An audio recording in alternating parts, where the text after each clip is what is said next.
கர்த்தருடைய பரிசுத்தமான நாமம் மகிமைப்படுவதாக. ஆசீர்வாதமான ஒரு நல்ல காலை நேரத்தில் ஒரு நிமிட தேவ செய்திக்கு உங்களை அன்புடன் அழைக்கிறேன்.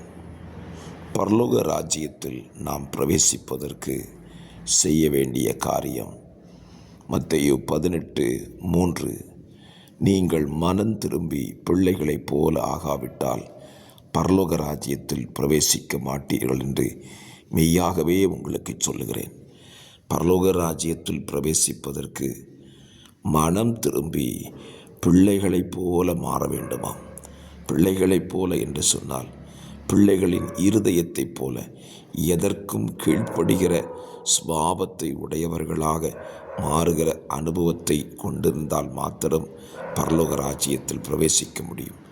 அப்படி நாம் மாறுவோம், பரலோக ராஜ்யத்தில் பிரவேசிப்போம். God bless you. Amen.